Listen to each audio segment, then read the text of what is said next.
Graça e paz, irmãos e irmãs. Vamos abrir a palavra do Senhor em Hebreus capítulo 12, para lermos os versículos de 1 a 3. Obrigado, pastor Wallace, Deus abençoe a sua vida. Amém. Misericórdia. Amém. Vamos abençoar o pastor Wallace. Amém. Hebreus 12, de 1 a 3. Diz o texto sagrado: portanto, também nós, visto que temos a rodear-nos tão grande nuvem de testemunhas, desembaraçando-nos de todo o peso e do pecado que tenazmente nos assedia, corramos com perseverança a carreira que nos está proposta. Todos comigo, olhando firmemente para o autor e consumador da fé, Jesus, o qual, em troca da alegria que lhe estava proposta, suportou a cruz, não fazendo caso da ignomínia, e está sentado à destra do trono de Deus. Considerai, pois, atentamente aquele que suportou tamanha opressão dos pecadores contra si mesmo, para que não vos fatigueis, desmaiando em vossa alma. Vamos orar. Senhor, precisamos ouvir a Tua voz, desejamos ouvir a Tua voz e pedimos que o Senhor fale conosco de uma maneira especial.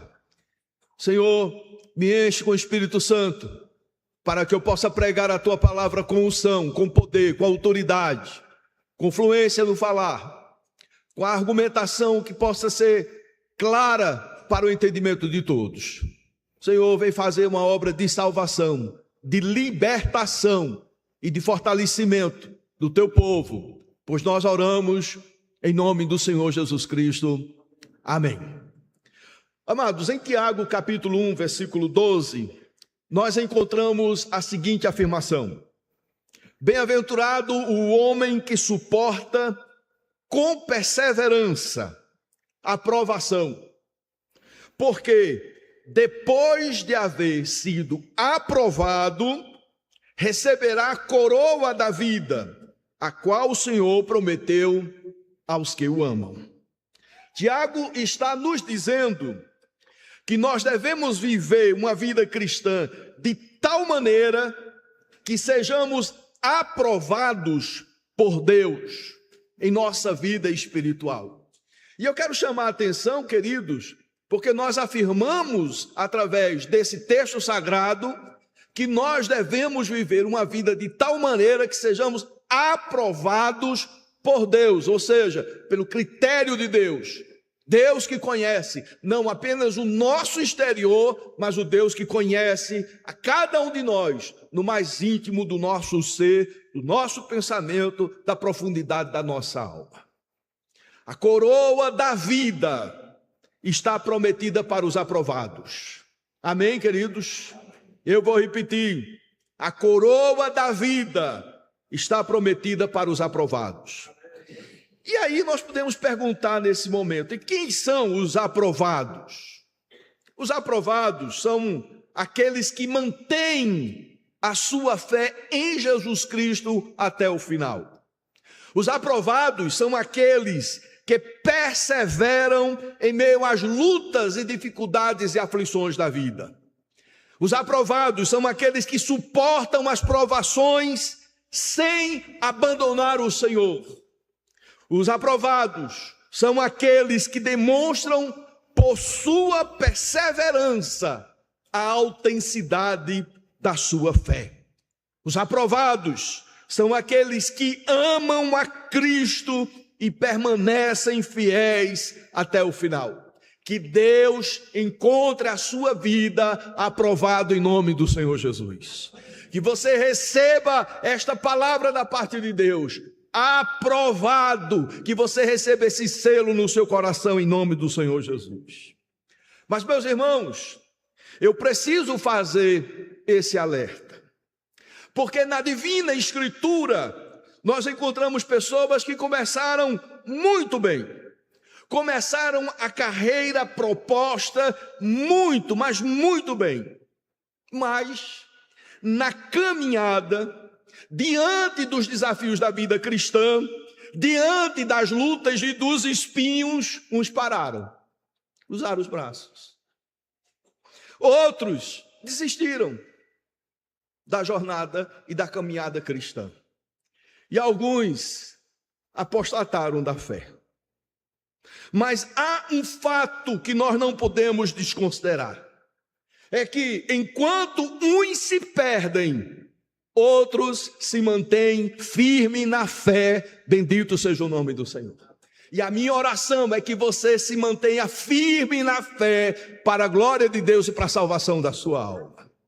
Paulo é um exemplo de alguém que se manteve fiel até ao final da caminhada proposta. Apesar das muitas lutas, das muitas provações, das muitas angústias, Paulo passou por situações as mais diversas.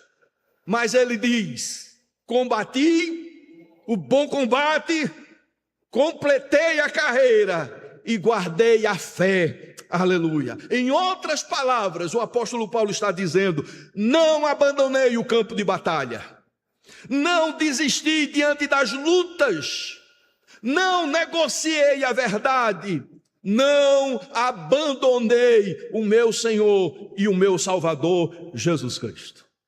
E aí, queridos, ele faz um complemento desse raciocínio no versículo 8 do capítulo 4 de 2 Timóteo. 2 Timóteo 4, 8. Eu gostaria que toda a igreja lesse comigo. Todos juntos?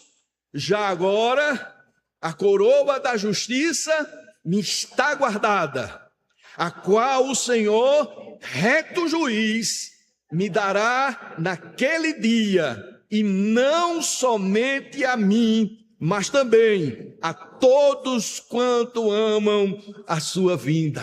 Aleluia. Naquele dia, esse dia que o Senhor virá para buscar a sua igreja, para arrebatar o seu povo, para estar com ele para sempre. Naquele dia, não somente o apóstolo Paulo, mas eu e você, nós que amamos o Senhor, também receberemos a coroa da justiça, que está guardada.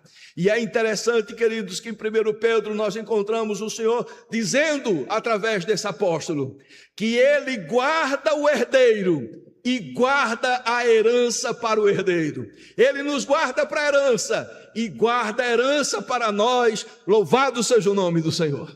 Está guardada. A sua coroa está guardada, a sua herança está guardada, está garantida por Deus dos céus. E ninguém pode destruir nem roubar essa herança. Mantenha-se firme, meu querido, mantenha-se firme. Paulo enfrentou o sofrimento da cruz, firmado nas promessas do trono. Eu vou repetir. Paulo enfrentou o sofrimento da cruz, firmado nas promessas do trono. O texto que nós lemos de Hebreus, capítulo 12, versículos 1 a 3, Deus nos ensina como proceder na nossa caminhada de fé. Caminhada cristã começa na cruz. Renúncia, abnegação e provações. Eu vou repetir, queridos, porque Deus nunca nos prometeu uma caminhada tranquila, uma caminhada sem adversidades. Ele nunca nos enganou quanto a isso. O nosso caminho, queridos, essa caminhada cristã começa na cruz. E cruz é lugar de renúncia. Cruz é lugar de abnegação. Cruz é lugar de prova e de sofrimento. Ele nunca nos prometeu uma caminhada sem adversidade, mas ele nos prometeu uma chegada certa e vitoriosa. Bendito seja o seu santo nome. Caminhada cristã começa na cruz, mas ela termina no trono. Vitória, vida eterna e glória celestial. Por isso que eu quero meditar no seguinte tema com os irmãos: da cruz ao trono é o nosso tema. Vamos todos repetir? Da cruz ao trono. O texto de Hebreus 12, de 1 a 3, nos ensina como devemos nos comportar diante dessa carreira proposta. E a primeira lição que nós encontramos nesse texto é que nós devemos nos desembaraçar de tudo aquilo que impede o nosso progresso espiritual. Vejamos aí o versículo 1, vamos ler todos mais uma vez. Leamos.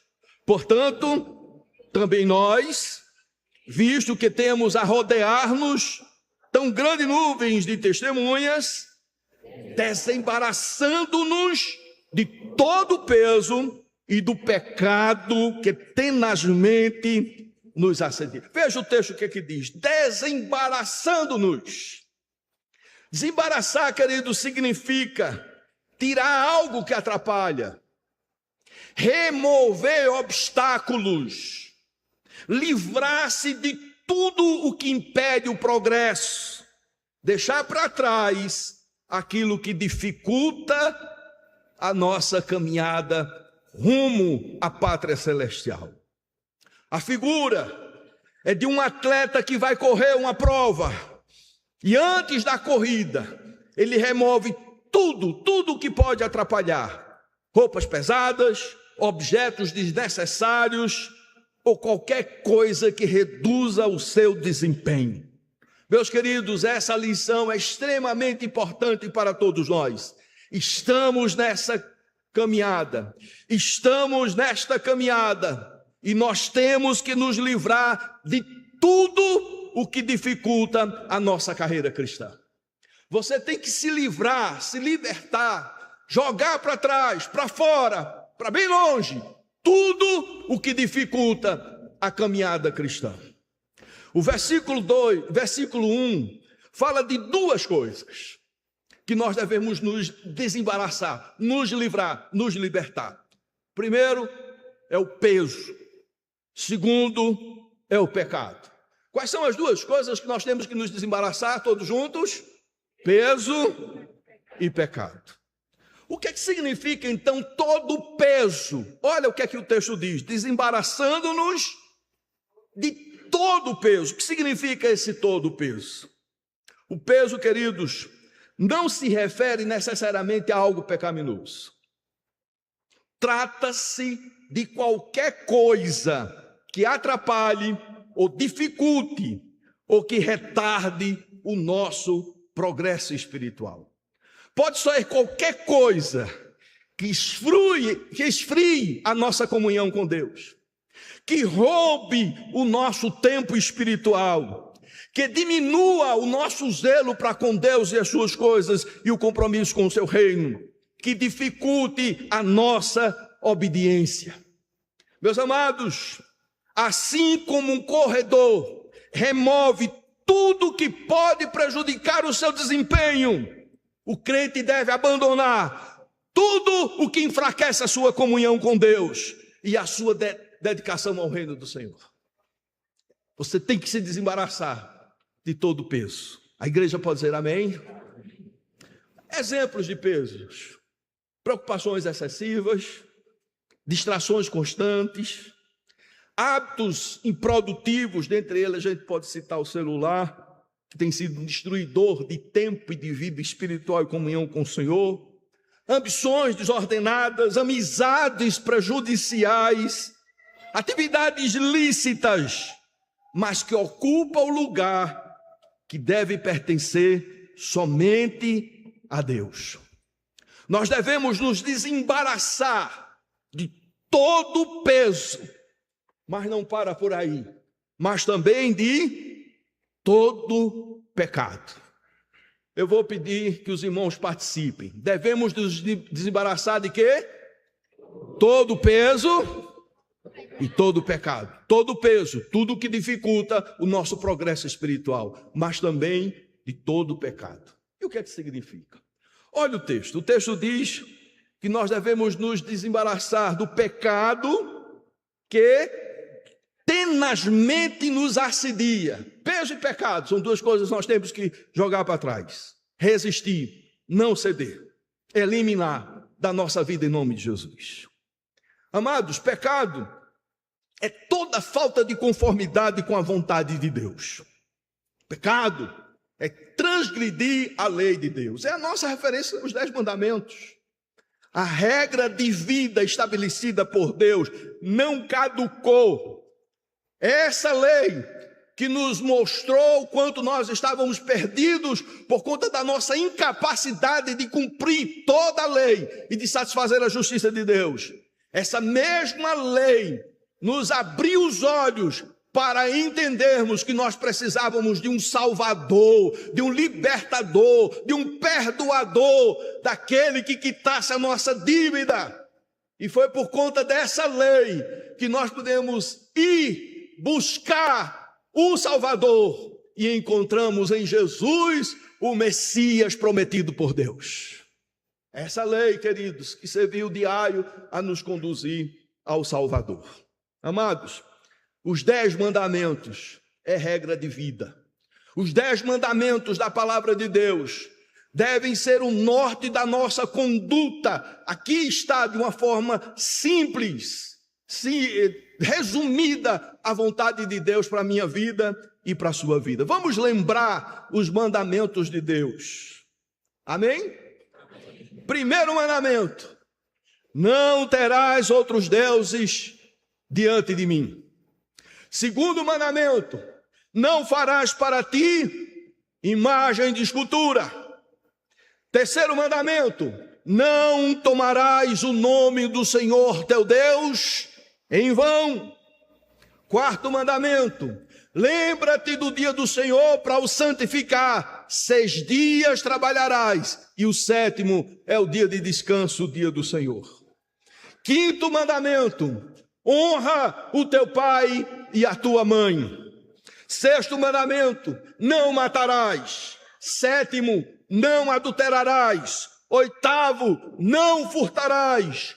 9º: não dirás falso testemunho. 10º: não cobiçarás. E devemos nos lembrar que o pecado é avaliado não somente pelos atos externos da prática em si, mas de atos internos, que é o desejo, que é a cobiça, que é o pensamento ao pecado. Amados, a Bíblia diz que se nós guardarmos todos os mandamentos, mas tropeçarmos em apenas um, nos tornamos culpados de todos. E isso nos mostra a miserabilidade do nosso coração e da nossa alma. Mas louvado seja o nome do Senhor, porque Ele cumpriu a lei no nosso lugar. E Ele nos dá completa redenção, a remissão dos nossos pecados. Amados, mas há um detalhe no versículo 1 sobre o pecado. Veja só, o versículo 1, um detalhe sobre o pecado. O texto continua e diz que o pecado tenazmente nos assedia. Ou seja, nós somos assediados pelo pecado. Você já parou para pensar que você é assediado pelo pecado e de uma forma sistemática e de uma forma intensiva? A palavra tenazmente significa algo que é persistente, insistente, obstinado e difícil de vencer. Não é fácil vencer as tentações que nos sobrevêm. Não é fácil nós dizermos não ao pecado. Não foi fácil para José. Resistiu àquela mulher adúltera que queria tirar a comunhão dele com Deus. Mas ele nos ensina algo tão especial, tão maravilhoso. A prática de um verdadeiro homem. A conduta de um verdadeiro homem.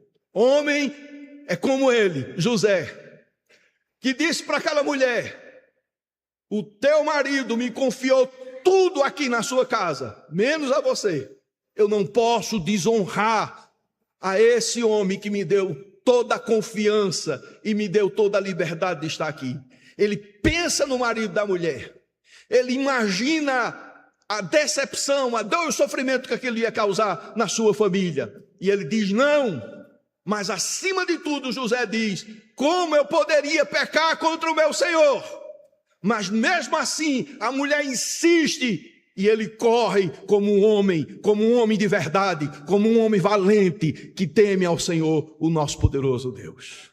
Não é fácil fazer isso. Não é fácil ceder à tentação tão ardilosa do pecado. Mas como ele resistiu e venceu, você pode resistir e vencer em nome de Jesus. Porque o pecado pode ser prazeroso, geralmente é. Mas o preço da queda é muito grande, é muito alto, é muito sofrimento. Davi que o diga, e que Deus nos livre da queda em nome do Senhor Jesus. O texto fala de tenazmente, persistente, insistente, mas o texto continua e diz que o pecado nos assedia, e o verbo assediar transmite a ideia de cercar, de envolver, de pressionar e de atacar continuamente. Você não pode baixar a guarda.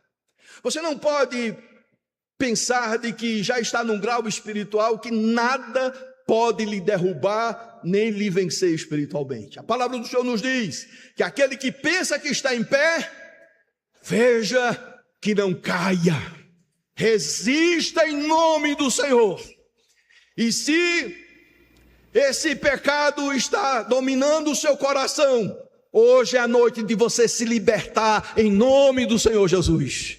De dizer não a todo assédio da carne e do pecado em nome do Senhor Jesus.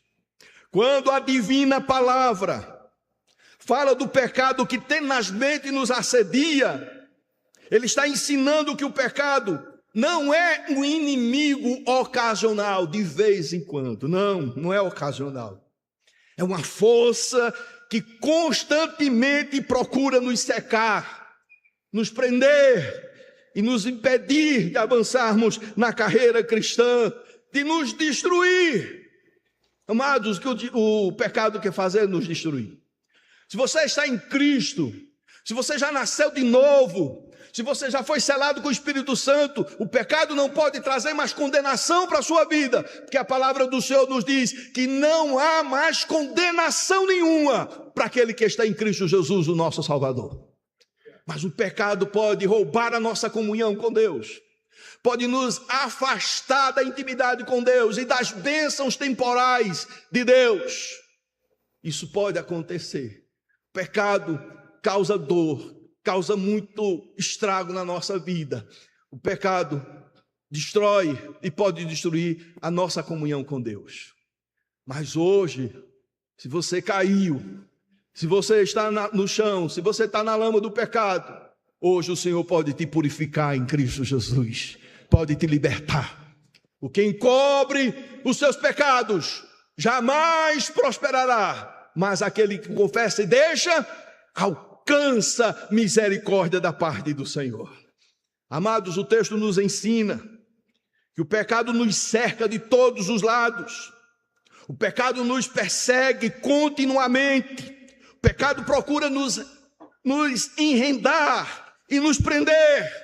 O pecado tenta nos desviar da vontade de Deus. O pecado busca impedir nossa perseverança na fé.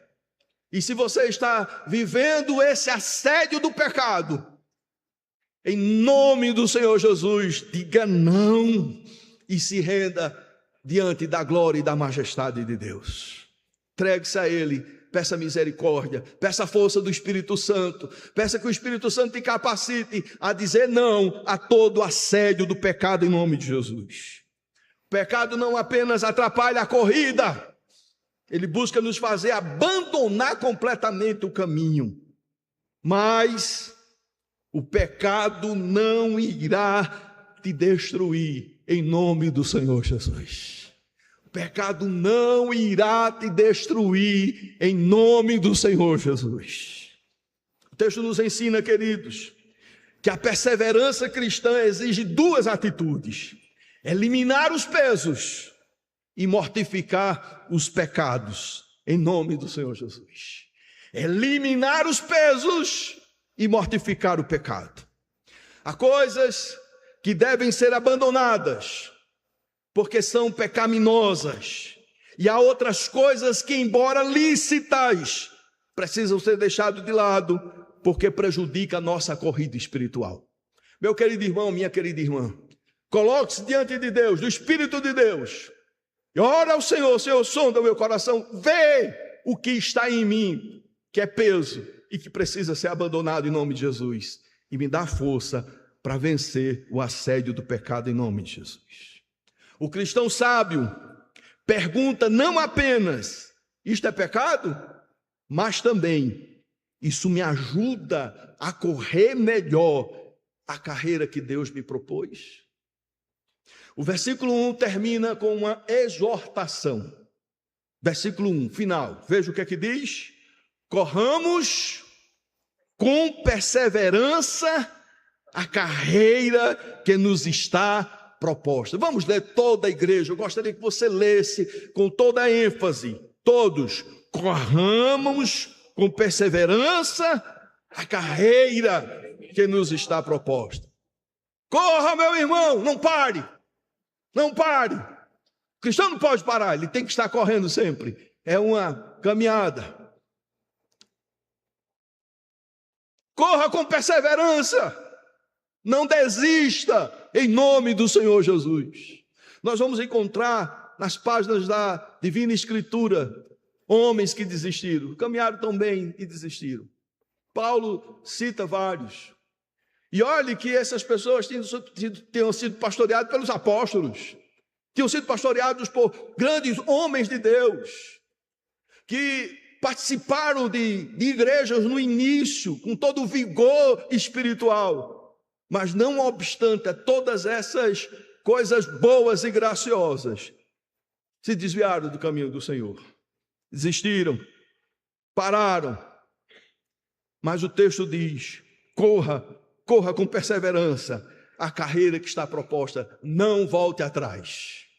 Amém, queridos? Amém. Não volte atrás, não retroceda da sua fé em nome do Senhor Jesus. Não esqueça, o alvo é o trono. Amém? Amém. O alvo é o que, irmãos? O trono de glória. Da cruz ao trono.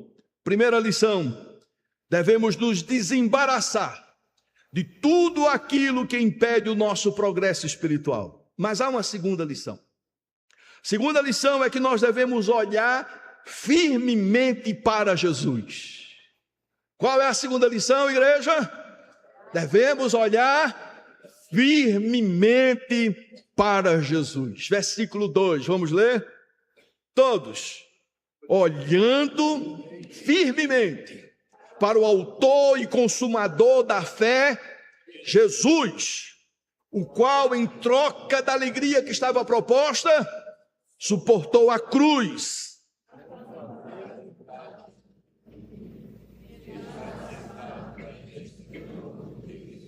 Está sentado? É para lá que você vai, em Cristo Jesus. O texto é claro. O texto é muito claro. Olhando firmemente para Jesus.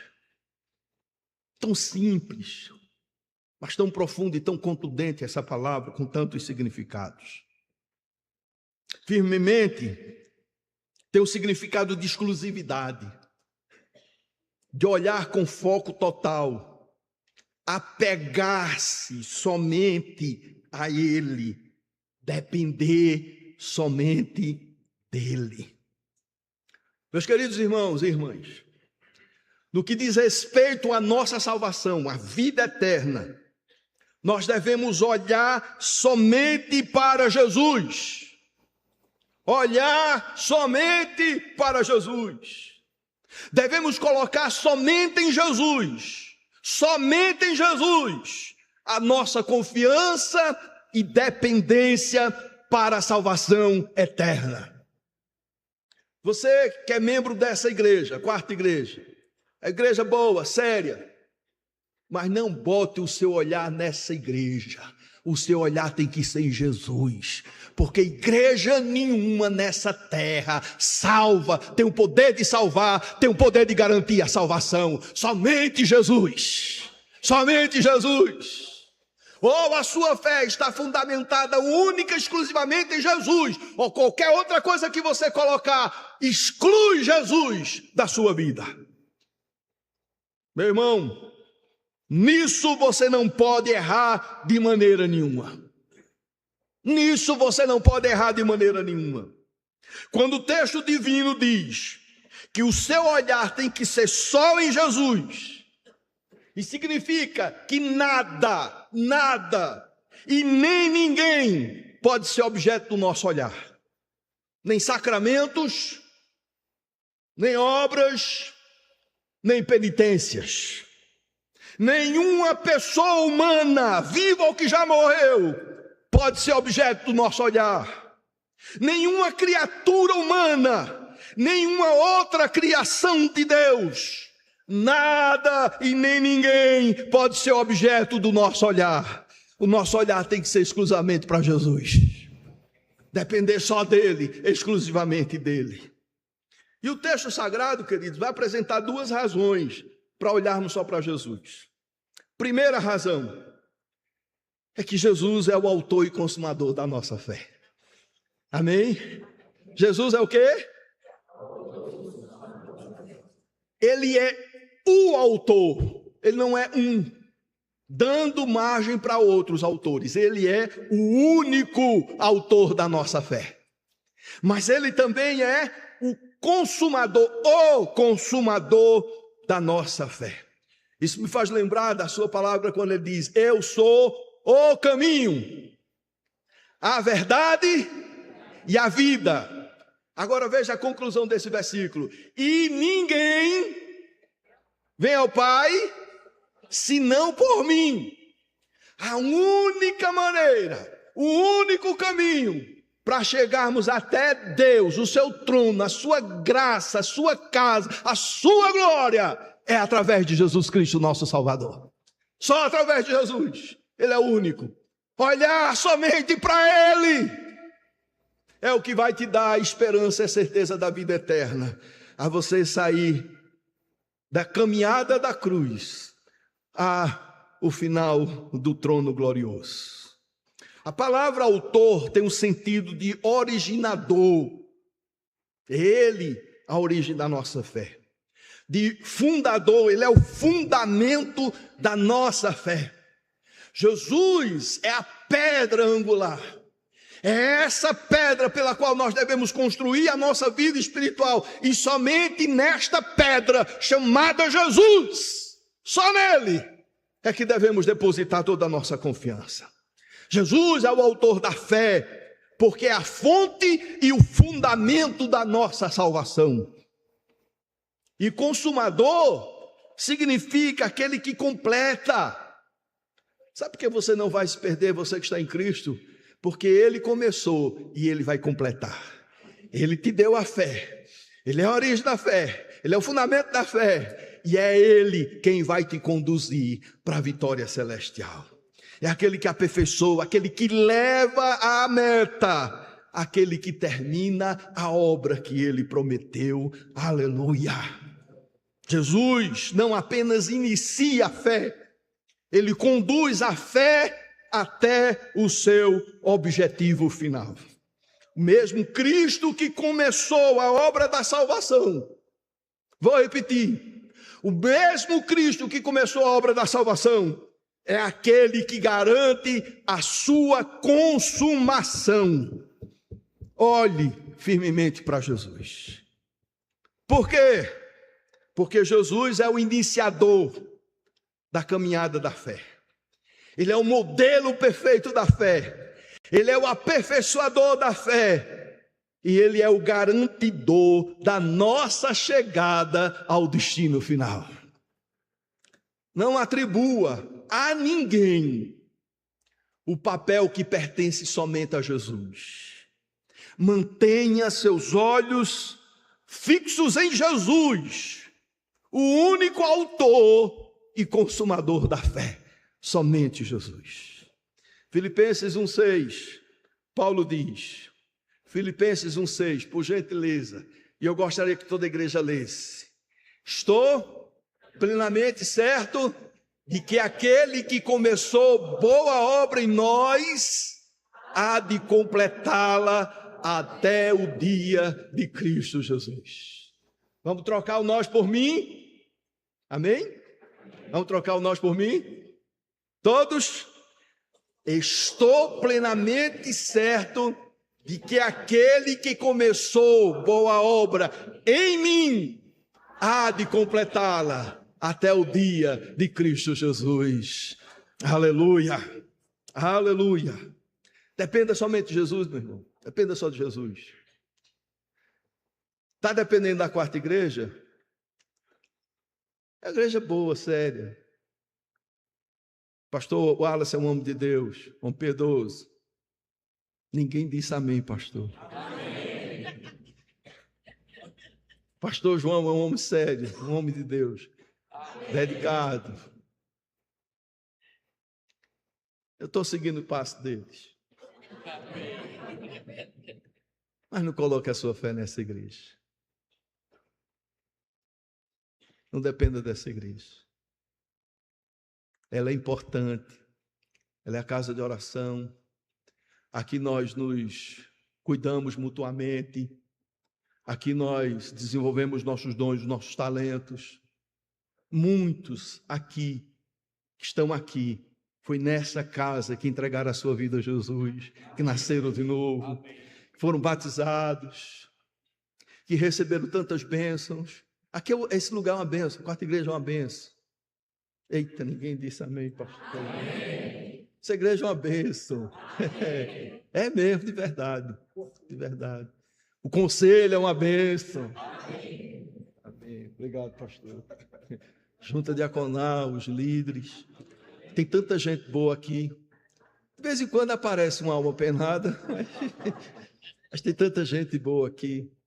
Coração bom, que se dedica, que se desprende. Tem umas irmãs que parece que tem muito juízo, não. Adotaram um abrigo de crianças com altíssimas necessidades. Mas estão lá, demonstrando amor, cuidando. Dorcas fazendo esses artesanatos para investir na obra missionária. Ontem a nossa igreja, lá na Várzea, levando roupas que foram doadas, objetos que foram doados, e entregando a um preço simbólico e abençoando tantas famílias. Algumas viram aquelas roupas, aqueles objetos já usados, mas para eles com um significado tão grande. Tem muita gente boa aqui, glória a Deus por isso. Mas essa igreja não salva ninguém. Não tem igreja que salve. Não tem igreja que salve. Nenhuma igreja é autora e consumadora da fé. Só Jesus. Só Jesus. Não tire os olhos de Jesus. Não tire os olhos de Jesus. Bote a sua confiança. Dependa somente de Jesus para a salvação da sua alma. Por quê? Primeira razão, porque Jesus é o autor e consumador da fé. Segunda razão, porque Jesus suportou a cruz. Amém? Qual é a segunda razão? Porque Jesus suportou a cruz. O verbo suportou tem a ideia de permanecer firme sob um peso enorme. Tem a ideia de perseverar sem desistir. Tem a ideia de aguentar até o fim, de resistir apesar da dor, da oposição e da vergonha. Sabe por que você não pode tirar os olhos de Jesus? Os seus olhos têm que estar exclusivamente em Jesus, porque Jesus, somente Ele, suportou voluntariamente todos os sofrimentos necessários para realizar a nossa redenção. E o que é que Jesus suportou? Ele suportou a rejeição dos homens, a humilhação pública, os sofrimentos físicos da crucificação, o peso de oferecer sua própria vida em sacrifício pelos pecadores. Suportou os horrores do inferno e suportou a ira justa de Deus. Vejamos o final do versículo 2. O texto diz, não fazendo caso da ignomínia. E isso significa vergonha, humilhação, desonra e desprezo. A crucificação Era considerado uma das mortes mais humilhantes do mundo antigo. Jesus não ignorou a vergonha, mas ele suportou a cruz em seu lugar. Jesus suportou a cruz em nosso lugar para nos salvar e nos dar vida plena. Devemos olhar somente para Jesus, porque foi ele quem morreu na cruz, só ele e ninguém, nenhum outro nome, nenhuma outra pessoa, ninguém, somente Jesus.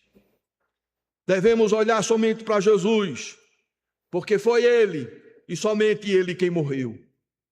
É uma apostasia, é uma blasfêmia, é uma afronta olhar para qualquer outra coisa ou criatura. A salvação está somente em Jesus Cristo. O versículo 2 também nos ensina algo muito importante. Veja o que é que o texto diz. Jesus, em troca da alegria que estava proposta, alegria proposta a Cristo, era o resultado glorioso de sua obra redentora. Essa alegria da qual fortalecia Jesus para enfrentar todas os horrores do inferno e da cruz e da ira de Deus. É essa alegria proposta. Era a glória do Pai, para que Deus fosse glorificado. A salvação nossa, a derrota de Satanás, a vitória sobre o pecado e a morte, sua exaltação à destra de Deus. Amados, nós pregamos a última vez mostrando o sofrimento de Jesus, a humilhação de Jesus. Mas Jesus, ele passou tudo aquilo ali, porque ele contemplava a glória celestial, o trono. E por conta da certeza que ele tinha, das promessas estabelecidas pela Trindade Santíssima, ele ressuscitou dentre os mortos.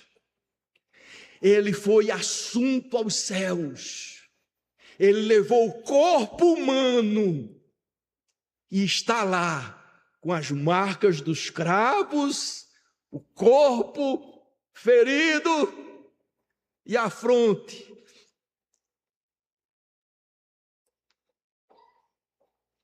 Louvado seja o nome de Jesus. Ele é o primogênito. Ele foi primeiro com o corpo humano, e glorificado, para que nós, no nosso corpo glorificado, também adentremos a glória celestial. Aleluia, esse é o nosso destino. A reunião com o seu povo na glória. É esse o nosso destino. Dá para você imaginar, naquele dia glorioso, todos os que morreram em Cristo Jesus vão estar juntos, ressuscitados com o corpo glorificado, e o Senhor no nosso meio. O Senhor no nosso meio. Jesus olhou além dos sofrimentos da cruz e contemplou o triunfo que viria depois dele. Final do versículo 2, o que é que diz o texto? Final do versículo 2, tem o final, o que é que todos leiam? Está assentado à destra do trono de Deus. Dá para você imaginar isso? Ele está sentado e ele está reinando. É ele o nosso intercessor. É ele o nosso advogado. Só ele é o intercessor. Só ele é o nosso advogado. Só ele tem a natureza humana para representar os homens, e só ele tem a natureza divina que satisfez a sua justiça eterna. Só ele. Agora o versículo 3 nos traz uma exortação. Já finalizando. Versículo 3, vamos ler? Considerai, pois, atentamente aquele que suportou tamanha oposição dos pecadores contra si mesmo, para que não vos fatigueis, desmaiando em vossa alma. A vida caminhada não é fácil. A caminhada cristã não é fácil. A vida cristã não é fácil. Há momentos que parece que nós vamos nos fatigar. Parece que nossa alma vai desistir, vai desmaiar. Por isso que a gente tem que meditar no que ele sofreu em nosso lugar. E o destino dele é o nosso. Ele venceu para nos dar a vitória. Em outras palavras, o texto diz: considere atentamente o sacrifício de Jesus. Reflita sobre tudo o que ele suportou da parte dos pecadores, sem desistir. Quando você fizer isso, você vai encontrar força para continuar essa caminhada e não desanimar espiritualmente. Não tire os olhos de Jesus. A caminhada cristã começa com uma cruz, mas o final dessa caminhada é o trono de glória. 3 aplicações. A equipe de louvor, por favor. Se vozes estão tentando te seduzir, se vozes estão tentando te seduzir, não tire os olhos de Jesus. Se o peso e o pecado estão te sufocando, não tire os olhos de Jesus. Se a sua vida está uma cruz, o trono de glória é o seu destino final. Bendito seja o nome do Senhor. Vamos ficar em pé.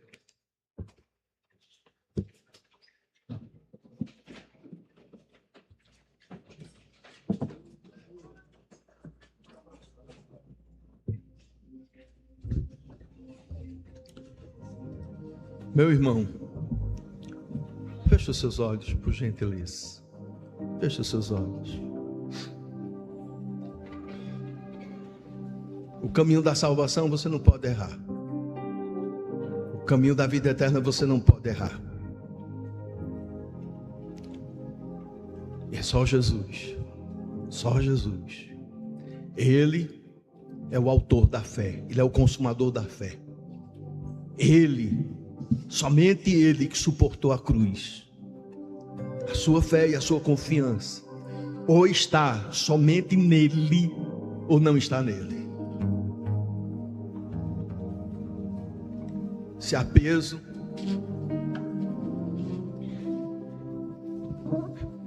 bote para fora, jogue para longe.